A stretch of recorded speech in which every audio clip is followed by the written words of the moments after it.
Final గా ఈ discussion లో ఇంకొక పాయింట్, ఎందుకంటే అది యాక్చువల్ గా ఇప్పుడు సునీల్ గారు అన్నట్టు ఇది ఇంకో డిస్కషన్ పెడదామని నాకు కూడా ఉంది. కానీ మళ్ళీ మిమ్మల్ని అందరినీ పిలిచి, అంటే నేను ఇప్పుడు వస్తారు వేరే అవైలబుల్ గా ఉంటే పాస్టర్స్, కానీ ఇది ఒక్క టచ్ చేసి మనం కావాలంటే నెక్స్ట్ కంటిన్యూ చేసుకుందాం. మీరు జస్ట్ అంటే మీరు జస్ట్ క్వశ్చన్స్ రేస్ చేసి మీరు వదిలేసేయండి. అంటే ఇప్పుడు ఉగ్రత ఘటములు, ఉగ్రత పాత్రలు అని అయ్యగారు చెప్పారు. అయితే నేను ఇది ప్లే చేస్తానండి. అంటే మీరు కొంచెం వేరేగా, మనిషి పుట్టకుంటే మేలు అని కూడా అన్నాడు. ఈ మాట అంటే లేదు ఒక్క నిమిషం అండి. ఇది 3 days డిస్కషన్ లో అయ్యగారు ఈ మాట అన్నారు, ఉగ్రత ఘటముల గురించి. వాళ్ళు ఎలా పుట్టారు, మరి అవి ఎక్కడున్నాయి అని అన్నప్పుడు, అబ్బే అసలు ఆ మాట అసలు ఏదేదో చెప్తున్నారండి అని బైబిల్లో చెప్పబడిన మాట పలకడానికి కూడా ఆయన ఇక్కడ జానీ క్రిస్టఫర్ బ్రదర్ గారు ఆయనకు నచ్చడం లేదు. పోనీ ఇప్పటిదాకా రంజిత్ ఓఫిర్ గారు గౌరవించినప్పుడు దయచేసి అర్థం చేసుకుంటే బాగుంటది. ఇంతకు ముందు చాలా మర్యాద ఇచ్చి మనం మాట్లాడాం, కానీ ఇది చూసిన తర్వాత నాకు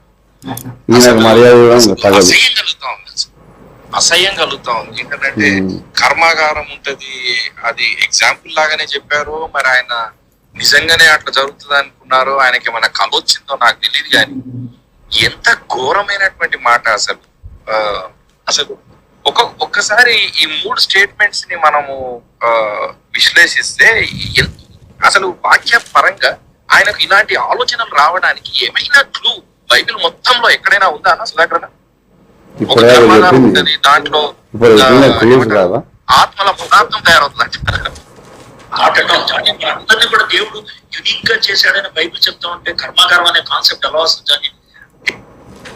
సరే అండి, అది ఆ మాట అది ఉగ్రత పాత్రలు అంటే ఈ విషయం చెప్తూ, సో ఇప్పుడు జానీ క్రిస్టఫర్ బ్రదర్ అని చెప్పింది అది అసహ్యం వేస్తుందంట అతనికి. ఇప్పుడు మా పాస్టర్స్ అందరూ కూడా లేఖన పరిధిలో in the light of the scripture they ultimately proved this concept. So మళ్ళీ వినండి, అర్థం కాని వాళ్ళు విన్న మీరు ఇదే క్వశ్చన్స్ మీరు వాళ్ళు ఎక్కడ కనబడినా కూడా మీరు వాళ్ళని అడగండి, ఇది అడిగి ప్రూవ్ చేయండి. తర్వాత ఈ ఉగ్రత ఘటాల గురించి వాళ్ళు ఆయన రీజనింగ్ ఏంటి అని అంటే, ఆయన రీజనింగ్ చాలా చాలా సింపుల్ రీజనింగ్ ఏంటంటే, గర్భఫలము యెహోవా ఇచ్చు బహుమానము అని ఉంది. ఇంకోవైపు రేప్ చేసినటువంటి వాళ్లకు, లేకపోతే అక్రమ సంబంధాల్లో ఉన్నటువంటి వాళ్లకు ఎందుకు పిల్లలు పుడుతున్నారు అనే ప్రశ్నకు జవాబు ఇది. ఏంటి అంటే, దేవుని చిత్తానికి బయట సాతాను కొందరిని పుట్టిస్తాడు. ఎలా పుట్టిస్తాడు? ఆ కర్మాగారంలో నుండి ఆత్మలను తీసుకొచ్చి, ఆ కర్మాగారంలో ఉన్నటువంటి ఆత్మలు కొన్ని వీడు దొంగిలించి, అంటే వీడికి ఇవ్వబడినటువంటి పర్మిషన్ తోని సాతాను కొంతమందిని పుట్టిస్తాడు. అవే ఇలా పుట్టినటువంటి వాళ్ళు అనేటువంటి భావం వచ్చేట్టుగా ఆ విషయం చెప్పాడు. అది సంగతి. ఇప్పుడు ఈయన 139వ కీర్తన 13 నుంచి 18 దాకా ఇప్పుడు చదవలేదా? ఎందుకనంటే అక్కడ నేను పిండముగా ఉన్నప్పుడు నువ్వు నన్ను చూసావు, నువ్వు నన్ను ఏర్పరచుకున్నావు, లేకపోతే నువ్వు నాకు DNA అంతా ఇచ్చావు అన్నట్లు 3000 సంవత్సరాల క్రితం కీర్తనకారుడు రాస్తే 4.5 తర్వాత సీట్లోకి వచ్చే విషయం రాస్తున్నాడు ఈయన. అదే కదా ఆయన చెప్తుంది ఏంటంటే, దేవుని చిత్తానికి బయట దేవునికి ఇష్టం లేకుండా కొందరు పుడతారు, వాళ్ళను సాతాను పుట్టిస్తాడు. వాళ్ళు ఏదో ఘటాలు అన్నాడు కదా, ఆ మాట నేను మర్చిపోయాను. ఒక నిమిషం అండి, ఇప్పుడు లాస్ట్ మాట విన్నారు కదా, ఆయన దాన్ని ఏదో ఘటాలన్నాడు అంట. ఆ మాట ఉగ్రత ఘటాలు, అయ్యగారు అన్నది ఏంటంటే ఉగ్రత ఘటములు, అది బైబుల్ వర్డ్ అండి. ఏమో అన్నారు అంట. అంటే ఈ జాన్ క్రిస్టఫర్ బ్రదర్ బైబిల్లో చెప్పిన పదమును కూడా పలకడానికి ఇష్టపడడం లేదు. ఎందుకంటే అది రంజిత్ ఓఫిర్ గారు చెప్పారని. అంటే ఎంతగా వాళ్ళు టోటల్ గా ఇప్పుడు వాక్యానికి అడ్డొస్తున్నారు. కాబట్టి మీరు ఈ విషయాలు కొంచెం ఫైనల్ చేస్తే బాగుంటుందండి. అంటే ఇంతకు ముందు అడిగిన క్వశ్చన్స్ కి మీరు అల్టిమేట్ ఆన్సర్స్ ఇచ్చేసారు, ఇంకా దానికి తిరుగులేదు. ఈ ఉగ్రత ఘటాల గురించి మాత్రం చెప్పండి. అపోస్తల కార్యం 13:48 అన్యజనులు ఈ మాట విని సంతోషించి దేవుని వాక్యమును మహిమపరిచిరి, మరియు నిత్య జీవమునకు నిర్ణయింపబడిన వారందరూ విశ్వసించిరి. మరి విశ్వసించిన వాళ్ళందరూ ఎవరు? నిత్య జీవనకు నిర్ణయింపబడిన వాళ్ళే కదా. వాళ్ళు ఎందుకు నిత్య జీవనం నిర్ణయింపబడలేదు? దేవుని నుండి వచ్చిన వాళ్ళైతే నిత్య జీవం ఉంటుంది కదా. అదే విలియం గారు కూడా God is created everyone identical అంటే సమానంగా చేశారంటాడు ఆయన. చేసినప్పుడు మరి నరకానికి ఎలా వెళ్తున్నారు అది నాకు క్లారిటీ కావాలండి. ఒకవేళ దేవుడు అందరిని సృజించి కొందరిని డెలివరీగా నరకానికి పంపిస్తే వాళ్ళందరూ అడగారా నీకు మమ్మల్ని ఎవరు సృజించమన్నారు, ఎవరు నరకానికి దేవుడు అన్యాయస్తులు అయిపోతాడు కదా. ఆ ప్రశ్న ఎట్లా ఇస్తాడు ఆయన? ఆ ప్రశ్ననే ఆయన వేస్తున్న ఆ ప్రశ్నలో ఆయన తిరిగి అది జవాబిస్తా ఉన్నది. సో దేవుడు అందరూ సృజించడం లేదు. అందుకే ఓఫీర్ గారి యొక్క గ్రంథాలు చదవాలి. విశ్వచరిత్ర బుక్లో చాలా సుస్పష్టంగా ఆయన ఈ యొక్క విశ్వ చరిత్ర అంతా కూడా ఎట్లా ఆరంభించబడుతున్నది ప్రతిదీ కూలంకషంగా చాలా స్పష్టంగా రాశాడు. మీరేమంటారండి? రంజిత్ ఓఫీర్ గారు, నీలాంస్ట్రాంగ్ గారు, పాస్టర్ గారు మీరు చెప్పండి. రంజిత్ ఓఫీర్ గారు ఉగ్రత ఘటముల గురించి చెప్పిన దాన్ని మీరు వివరించండి. అంటే వాళ్ళు ఆ మాట పలకడానికి కూడా ఆయన ఏదో చెప్పాడండి అని అంటే మరి వాళ్ళు ఎలా పుడుతున్నారు, వాళ్ళు ఎలా నరకానికి, అది కొంచెం మాకు అంటే వీక్షకులకు అర్థమయ్యేటట్టు మీరు చెప్పగలరు. మాట రోమాపత్రిక 9వ అధ్యాయం 22వ వచనంలో ఉంది.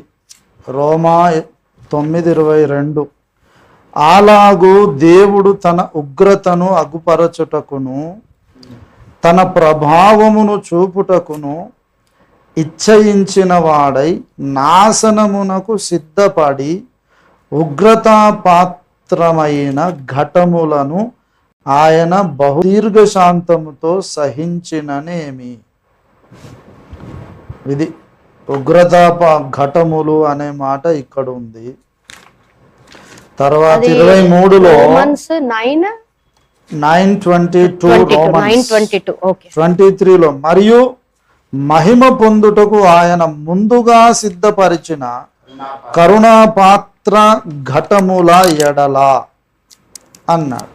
ఇప్పుడు 2 రకాల ఘటములు పాత్రలు అన్నాడు. కొందరేమో ఉగ్రత పాత్రలు, ఉగ్రత ఘటములు, కొందరేమో కరుణా పాత్ర. అంటే కొందరికి కరుణ ఉంది, కొందరికి లేదు, లేనోడికి ఉగ్రత అని అన్నాడు. ఇప్పుడు వాళ్ళ ప్రాబ్లం ఏంది, వాళ్ళ ప్రశ్న ఏంది అసలు? అంటే ఆయన దేవుడే పలికించిన మాట. వాళ్ళ ఆర్గ్యుమెంట్ ఏంటంటే దేవుడు అందరినీ సమానంగా చేస్తాడు. నా క్వశ్చన్ ఏంటంటే దేవుడు అందరినీ సమానంగా చేసినప్పుడు కయీను ఏషావు ఎలా నరకానికి వెళ్తున్నారు? ఇప్పుడు వీళ్ళు దేవుని గురించి అది దేవునికి సంబంధించిన మా విషయం అని సాయి గారు అనుకుంటా అందులో అనడం నేను విన్నా. అవును, దేవునికి సంబంధించిన విషయం కదా. దేవుణ్ణి వీళ్ళు ఏం అర్థం చేసుకుంటున్నారు? ఇర్మియా ప్రవచన గ్రంథం 9వ అధ్యాయం 23-24 వచనాలలో దేవుడు అంటున్నాడు అక్కడ, భూమి మీద కృపచూపుచు నీతి న్యాయములు జరిగించుచున్న యెహోవాను నేనే అని గ్రహించి నన్ను పరిశీలనగా తెలుసుకోండి అన్నాడు. ముందు ఒకటి గ్రహించాలి మనం, దేవుడు భూమి మీద కృప చూపుతున్నాడు. ఆ కృప చూపేటప్పుడు కూడా నీతి న్యాయములు జరిగించువాడు. దేవుడు కృప చూపేటప్పుడు కూడా నీతిని న్యాయమును మీరడు. మనకు కీర్తనల గ్రంథములో ఒక మాట ఉంటుంది, 87వ కీర్తన అనుకుంటా. అక్కడ నీతి న్యాయములు ఆయన సింహాసనాధారములు అనే మాట మనం చూస్తాం.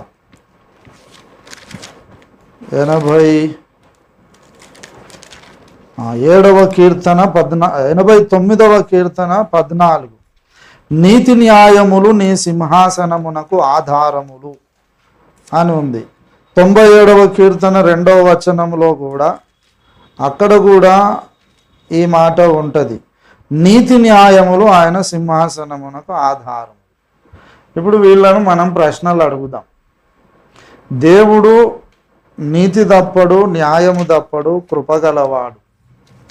న్యాయము జరిగించుచున్న యెహోవా నేనే అని గ్రహించమన్నాడు. ఇప్పుడు మరి దేవుడే అందరిని పుట్టిస్తే కొందరిని నరకానికి పంపిస్తే అది న్యాయం ఎట్లయితుంది? వీళ్ళు చెప్పాలి. ఇప్పుడు న్యాయం ఎట్లా అవుతుంది? అందరినీ ఉగ్రత ఘటాలను మరి దేవుడే చేశాడా? మరి దేవుడే చేస్తే మరి దేవుడు వాళ్ళకి అన్యాయం చేసినట్టే కదా. గనుక లాజికల్గా కొంచెం లోతుకు మనం ఆలోచన చేస్తే దేవుడు ఏర్పరచుకున్న వాళ్ళు కొందరు ఉన్నారు. ఇందాక అరుణ్ కుమార్ అయ్య గారు అన్నట్టు నిత్య జీవము నిమిత్తం ఎవరైతే నిర్ణయించబడ్డారో వాళ్ళే నమ్ముతారు సువార్త చెప్పినప్పుడు. అంటే మిగతా వాళ్ళు నిత్య జీవమునకు ఏర్పరచబడలేదంటే నిత్య నాశనానికి ఏర్పరచబడ్డారు కనుక అది అనివార్యం. ఇంకా ఎన్నో లేఖనాలు ఉన్నాయి మనకు. ఎఫ్ఎస్సి పత్రిక మొదటి అధ్యాయములోనే దేవుడు మనలను ఏర్పరచుకున్నాడని 3 నుండి చదువుతాను చూడండి. ఎఫ్ఎస్సి 1st chapter 3-6 verses, లేకపోతే 4వ వచనం చదువుతా.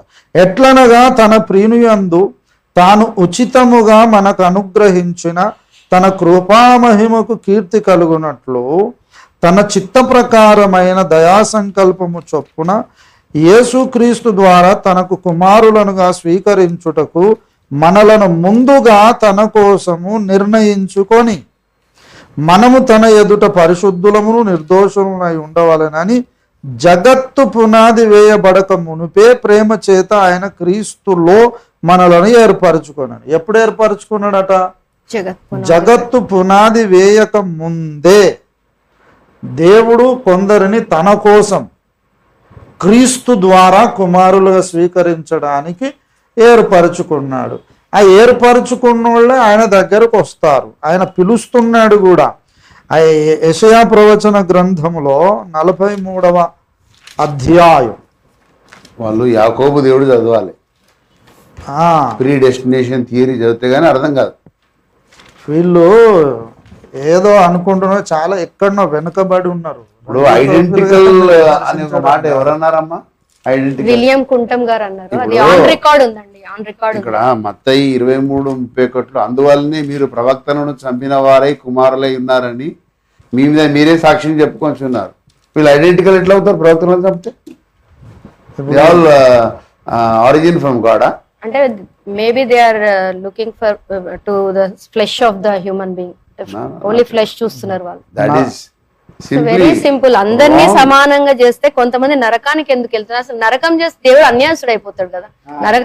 పైగా నరకానికి వెళ్లే వాళ్ళు అది విశాల మార్గం అంటున్నారు, పరలోకానికి వెళ్లే వాళ్ళకంటే అక్కడే ఎక్కువ ఉన్నారు. అసలు అంటే మినిమం బేసిక్స్ లేకుండా they are proclaiming that ours is right theology without any right theology. అన్యాయస్తుడు అని నిరూపించినట్టు. ఇప్పుడు ఇంకొక మాట యెషయా 43వ అధ్యాయం 7లో నా మహిమ నిమిత్తము నేను సృజించిన వారిని నా నామము పెట్టబడిన వారిని అందరినీ తెప్పించుము. దేవుడు వాళ్ళని తెప్పించుమంటున్నాడు. తర్వాత నేనే వారిని కలుగజేసి తిని వారిని పుట్టించిన వాడను నేనే. దేవుడు కొందరిని పుట్టించాడట, వారిని తన మహిమ కొరకు సృష్టించాడట, వారిని నా యొద్దకు తెప్పించుమన్నాడు. అదే అధ్యాయము 21లో నా నిమిత్తము నేను నిర్మించిన జనులు నా స్తోత్రం ప్రచురం చేయు. ఇప్పుడు ఎఫ్ఎస్సి మొదటి అధ్యాయములో, ఇక్కడ యెషయాలో, తర్వాత ఇంకా ఎఫ్ఎస్సి రోమాపత్రిక 8వ అధ్యాయం 28-29 వచనాలలో కూడా చూస్తే దేవుడు ముందే కొందరిని ఏర్పరచుకున్నాడు, నిర్ణయించుకున్నాడు. ఎవరినైతే చూశాడో నిర్ణయించాడో వాళ్ళను పిలిచాడు, నీతిమంతులుగా తీర్చాడు, వారిని మహిమపరిచాడు అన్నాడు. మరి దేవుడు ఏర్పరచుకున్న వాళ్ళనే పిలుస్తున్నాడు. మరి మిగతా ఏం సంగతి అంటే అన్యాపదేశంగా ఇండైరెక్ట్గా దేవుని లేఖనం ఏం చెప్తుండే, దేవుడు కొందరిని నేను పుట్టించలేదని చెప్తున్నాడు. ఆయన పుట్టించకపోతే ఇంకెవరు పుట్టించుండాలో వాడే పుట్టించాలి. ఇప్పుడు శరీర సంపర్కం అయినప్పుడు శరీరం వస్తుంది, కానీ ఆత్మ మాత్రం భూమి లోపలికి వెళ్తే వస్తుంది. దానికి ఎందుకు అంటే వాడికి దేవుడికి మధ్యలో ఒక ఒప్పందం ఉన్నదని విశ్వచరిత్ర గ్రంథంలో రాశారు. ఇది చదవాలి. చదివితే ఎందుకు వాడికి ఆ కార్ఖానా మీద వానికి ఎందుకు అధికారం ఉన్నది, అసలు వాడేంటి, లూసిఫర్ అంటే ఏంది, అందరేమో ఏసునాలు పో అంటే ఉరుకుతాడు అనుకుంటున్నారు. ఏసునాలు పో అంటే అంత ఈజీగా పోయేటోడు కాదు, పోయినట్టు చేస్తాడు మళ్ళీ వస్తాడు. కానీ వాని చరిత్ర చాలా పెద్దగా ఉంది కనుక ఇది చదవాలి. ఇది చదివి ఇది అంతా చదివితే మీకు సారాంశం అర్థమవుతుంది. అప్పుడు ఈ కన్క్లూజన్ మీకు అర్థమవుతుంది. కాబట్టి నేను పుట్టిన జీవ గ్రంథంలో కొందరు పేర్లు ఉన్నాయి, మరి వాళ్ళ పేర్లు లేని వాళ్ళు ఎక్కడున్నట్టు? జీవ గ్రంథంలో లేదంటే నాశన గ్రంథంలో ఉన్నదని అర్థం వస్తుంది. అంటే వాళ్ళు నాశన పాత్రులు. ఇండైరెక్ట్గా కూడా చెప్తున్నాయి వచనాలు. వీళ్ళు అది ఆలోచించకుండా ఏదో విమర్శించాలని, డిఫేమ్ చేయాలని అంటే నేను ఒక మాట మాట్లాడుతున్నారు తప్ప. అంటే ఈవెన్ సండే స్కూల్ పిల్లలు కూడా ఇలా మాట్లాడారు. చాలా చాలా బాధాకరం. అయితే వింటున్న ప్రేక్షకులలో కూడా యథార్థవంతులు ఉన్నారు, జ్ఞానులు ఉన్నారు. సో ఎంతో మందికి ఆశీర్వాదకరంగా మరొక్కసారి చెప్తున్నాను, రంజిత్ తోఫిరాయ్ గారు ఉన్నారు. వాళ్ళు డే అంతా అంటే is imitating the lord Christ. Day అంతా పరిచర్య చేసి నైట్ ఆయన ప్రేయర్లో ఉంటారు. నైట్ ప్రేయర్స్ అనేవి ఎన్ని ఇయర్స్ నుండి ప్రారంభమైన పాస్టర్ గారు? సునీల్ గారు మీరు చెప్పండి. 3000 ఎపిసోడ్స్ అయిపోయినాయి ఇప్పటికి. అన్ని ఎపిసోడ్స్ కూడా లైవ్ రికార్డ్ అవుతుంది. అంటే రాత్రి అయ్యగారు చెప్పే మెసేజ్లు, ఆయన చేసే ప్రార్థనలు, కొన్ని hundreds of people participating in that whole night prayer along with pastor Ranjith తోఫిరాయ్ గారు. మరి మీకు కళ్ళు కనిపించడం లేదా అని అనాలని అనిపిస్తుంది.